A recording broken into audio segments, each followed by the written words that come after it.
Salut les amis, encore une nouvelle vidéo.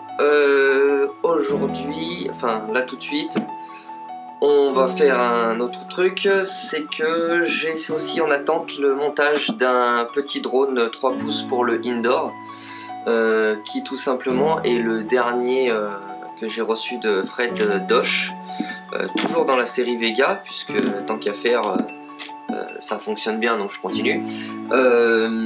Donc c'est le Vega N Vegan 3 en 3 pouces, Vegan 3 je crois il s'appelle. Il est tout petit. Là il est en pièces détachées, donc je peux pas vous le faire voir. Mais on va le monter ensemble. Donc ce petit tuto, enfin tuto montage, review, comme vous le souhaitez. Voilà, on va se le faire maintenant vu que je vais profiter du temps que j'ai. Allez, à tout de suite. Et voici donc, nous avons comme d'habitude la petite liste. Nous avons donc les 4 bras,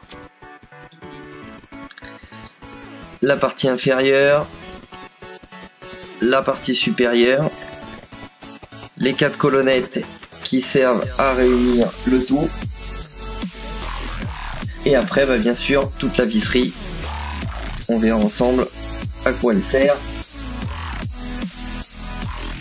Il y a même les petits boulons nylon en M2, parce que du coup là comme on est sur du 3 pouces, on est en beaucoup plus petit, et surtout cette frame n'accepte que les cartes de vol en 20-20, c'est-à-dire plus petit que le standard habituel. Donc pour ce montage, du coup j'ai choisi un combo HGLRC, le truc avec le petit dinosaure là. Tout simplement parce que c'est le même principe que le Hobby-Wing, c'est-à-dire qu'on a un ESC 4 en 1 et la petite FC, mais qui vient se clipser par-dessus, comme d'habitude. Hop là, comme ceci, clac. Donc qui vient se clipser par-dessus. Le seul truc que je trouve un peu dommage, c'est que par rapport à la flèche de la FC, si on ne veut pas gérer des rotations de FC, le SC4 en 1 a ses pads devant et derrière, et la lime lipo sur le côté. Et bah, je trouve ça un peu dommage. Voilà. Si vraiment on voulait remettre tout correctement, il faudrait tourner ça comme ça, et du coup il faudrait remapper dans Betaflight ou Raceflight ou autre, il faudrait remapper toutes les sorties, enfin tous les ESC. Ça fait beaucoup de choses un peu compliquées, c'est un peu chiant, donc je préfère faire le montage comme il est prévu, comme ceci, et on verra ce que ça donne. Voilà, voilà, donc ça ressemble à ça, hein. Hop là, et le SC4 en 1 qui se clipse, hop, grâce à ces petits picots là.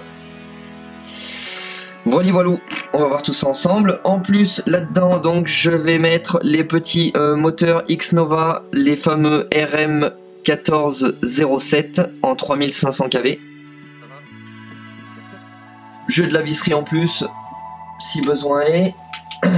Ensuite j'ai pris un petit récepteur FR Sky RXSR, donc tout simplement parce que ben il est juste minuscule.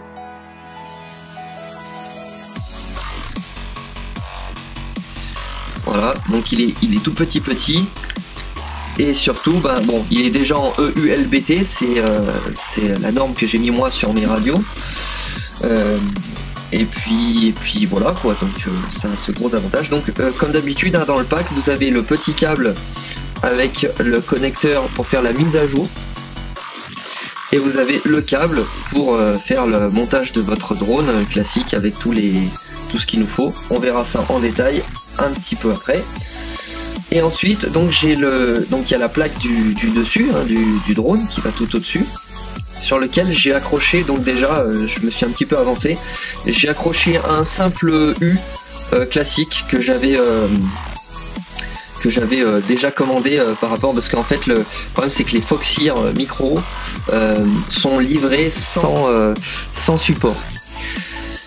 Je sais pas pourquoi, c'est un peu chiant, donc du coup on peut acheter les U des Runcam classiques que j'ai accroché avec un simple boulon. Hop là, peut-être de le voir comme ça, hop là, un simple boulon.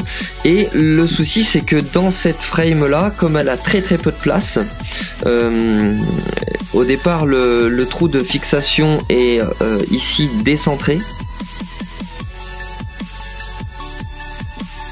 J'ai été obligé de repercer un trou un petit peu plus loin, plus axé dans la barre, pour que la caméra dans le châssis se retrouve alignée et pas trop avancée ou trop reculée, parce que du coup on a un souci, c'est que le connecteur de la caméra à l'arrière vient taper contre les colonnettes qui vont être ici, donc c'est un peu serré, donc du coup obligé de rebidouiller tout ça.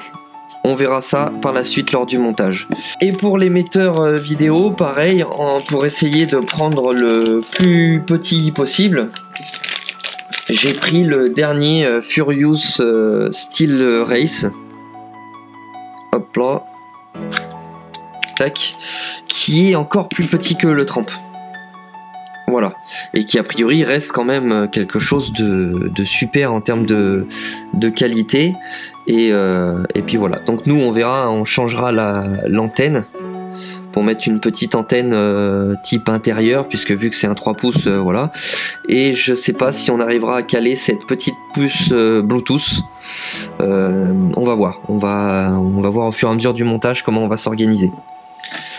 Voilà, voilou, donc avec bien évidemment le kit de câbles qui va avec, hein, tout ce qui va bien. Et dedans, vous avez aussi donc la notice de montage,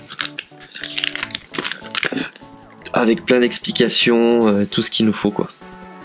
Voilà, voilou, tous les canaux possibles, imaginables, les réglages qu'il faut faire pour pouvoir le contrôler à partir d'un script LUA ou de l'OSD Betaflight. Tout ça... je vous ferai voir au fur et à mesure du montage. Et bien évidemment, donc tout plein de... il y a des petites gaines thermo pour donc une gaine thermo au cas où on ait besoin de refaire le câblage du petit module Bluetooth, et aussi une gaine thermo au cas où quand c'est ce qui va être notre cas, puisque nous on va enlever l'antenne pour la remplacer, pour une fois que c'est fait, hop, tout reprotégé par une gaine thermo. Allez, c'est parti.